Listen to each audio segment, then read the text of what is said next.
Hello viewers, welcome to my channel Anshu vlogs.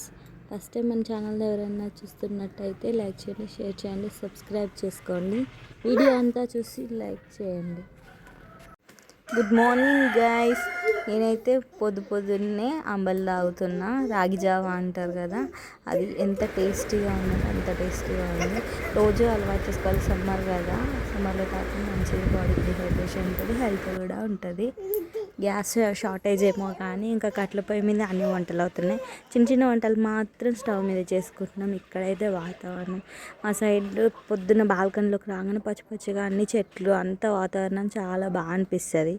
చూస్తుంటే morning పచ్చగా ప్రకృతిని చూస్తే ఐస్కి మంచిదంట. నేను ఏదో వీడియోలో చూసిన, అందుకని చూస్తూ ఉంటా.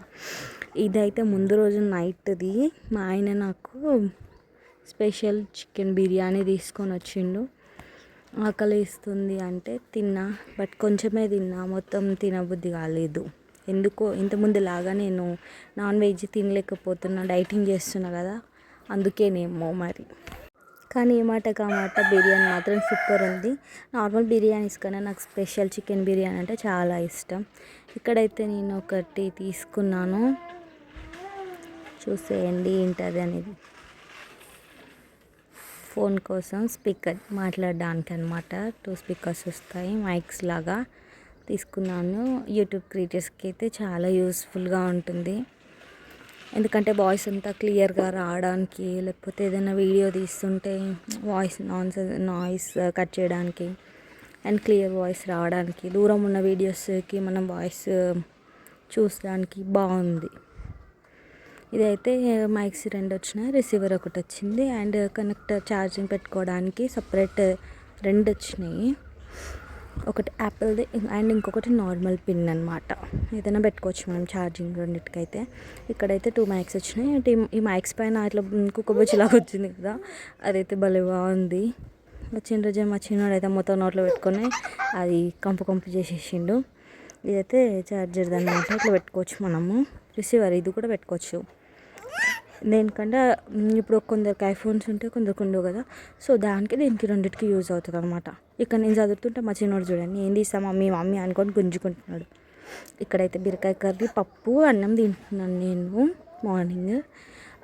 ఏంటంటే రైస్ క్వాంటిటీ తగ్గించి కర్రీ క్వాంటిటీ పెంచుకుంటే మంచిది హెల్త్కి. అండ్ ఇక్కడైతే మేము మామిడికాయ పచ్చడి పెట్టడానికి చూస్తున్నాం. మా ఇంటి పక్కన కొందరంటే ఒక వాళ్ళ దగ్గర పెట్టించుకుంటున్నాం. ఎందుకంటే మా అత్తమ్మ ఇంతకుముందుకు ఎప్పుడు పెట్టలేదంట మామిడికాయ పచ్చడి. వాళ్ళ అత్తమ్మ కూడా పెట్టలేదంట. అంటే మాకు అమ్మమ్మ అవుతుంది, ఆమె కూడా పెట్టలేదంట. ఇంకా మా అత్తమ్మ పెడదాం అనుకుంటే 2-3 టైమ్స్ పడలేదన్నమాట. అంటే వచ్చి రాలేదంటారు కదా, కొన్నిసార్లు ఫీవర్ రావడం, ఎవరికొకరికి ఏదైనా అవ్వడం అట్లా జరిగిందంటే ఇంకా వద్దులే మనకెందుకు పెట్టుకోవడము అని చెప్పేసి ఆపేసిందంట. ఆ తర్వాత మా అక్క పెళ్ళైనా మా అక్క కూడా పెట్టుకోలేదు. సో ఇంకా అట్లనే పెట్టుకోకుండా ఉంటే ఎప్పటికీ మనకు పచ్చడి అనేది ఉండదు, పెడదాం అత్తమ్మ అని చెప్పేసి నేను అడిగితే, సరే ఎట్లా పెట్టాలని అడుగుతా, ప్రాసెస్ ఏంది, ఫస్ట్ టైం మనం పెడుతున్నాం కదా అది తెలుసుకుంటా అని అన్నది.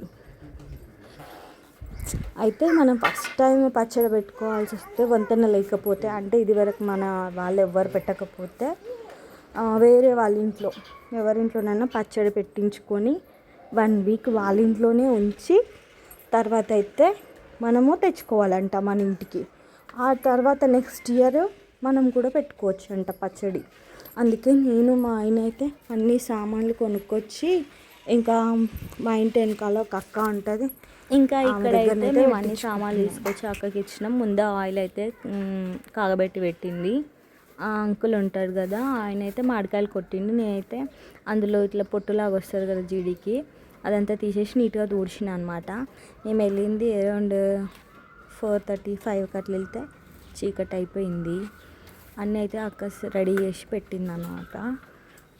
అందరికి తెలుసు కదా ఎట్లా పెడతారో పచ్చడి. అయితే మ్యాక్సిమం కిలోస్ని బట్టి, అంటే కాయల్ని బట్టి అవి కారం కానీ ఉప్పు కానీ ఇవన్నీ ఎన్ని కిలోలు తీసుకోవాలా అనేది ఉంటుంది. 20 కాయల, 21, ఏమో 25, 30 ఇట్లా వాటిని బట్టి ఇంత 2 లీటర్ల నూనెనా, ఎంత కారం అనేది ఉంటుందన్నమాట. ఇక్కడ ఈ అక్క అయితే ఒక షేర్ డబ్బా తీసుకొని దాంతో కొలిచి దాంతో పోసుకుంటుంది అనమాట.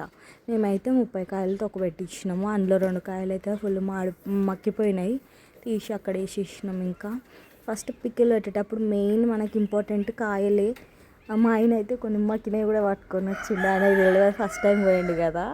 ఇంకా పచ్చడి అయితే పెడుతుందనమాట. కారం కిలో, ఉప్పు కిలో, ఆవ పొడి అంటే ఆవపిండి అంటారు, ఆవాల పొడి అని కూడా అంటారు, అండ్ ధనియా పొడి కొంచెం, అండ్ జీలకర్ర పొడి, మెంతులు పొడి, అండ్ జీలకర్ర సపరేట్, ఆవాలు సపరేట్, మెంతులు కొన్ని కొన్ని పోసులకి, అండ్ అల్లం వెల్లి పేస్ట్ 1 kg, అండ్ కుళ్ళ ఎల్లిపాయలు కొన్ని కావాలన్నమాట, పావు చిటక్కు. ఇంకా ఇవన్నీ తీసుకొని నీట్గా కలుపుకోవాలి. ఆయిల్ అయితే జీలకర్ర, ఆవాలు, కొంచెం మెంతులు వేసి కొన్ని ఎల్లిపాయలు కూడా వేసి మసలు పెట్టాలన్నమాట. బాగా ఇట్లా బాయిల్ అవ్వాలి. ఆయిల్ అయిన తర్వాత దాన్ని మొత్తం చల్లారనిచ్చిన తర్వాతనే పోస్తే కాయ అనేది మంచిగా ఉంటుంది అనమాట. లేకపోతే కొంచెం వేడి మీద పోసినాం అనుకో, అది కాయ ఇట్లా ఉడికినట్టు అయ్యి ఖరాబ్ అవుతుందంట పచ్చడి. నేను అడిగిన ఎందుకు చల్లారి మేము ఈవినింగ్ వస్తే ఇంకా మాకైతే నైట్ అయిపోయింది టైము. ఫైనల్గా పచ్చడి అంతా పెట్టేసింది అక్క. నాకైతే ఇంకా పచ్చడి వాసన వస్తుంది కదా, ఎంత టేస్టీగా అనిపిస్తుందంటే ఆరోమా కలుపుతుంటేనే మస్తు స్మెల్ వస్తుంది. ఎప్పుడెప్పుడు తినాలిరా దేవుడా అనుకుంటున్నా, 1 వీక్ ఎట్లా అలా వెయిట్ చేయాలా అని. ఇంకా ఇదైతే పచ్చడి పెట్టిన తర్వాత అయితే కంకణం కడుతుంది దానికి, అండ్ బొట్లు కూడా పెడతారు. పచ్చడి అంటే ఏదో సింపుల్గా ఏదో అది పద్ధతిలాగా చేయాలి. సో ఇంత ఈ video. Thank you so much for watching. పచ్చడి అంటే ఒక ఆనవాయితీ ఉంటుంది, తప్పనిసరిగా అన్ని పద్ధతులు పాటించాలి. And thank you so much for watching this video. Like చేయండి, షేర్ చేయండి, అట్లాగే సబ్స్క్రైబ్ చేసుకోండి.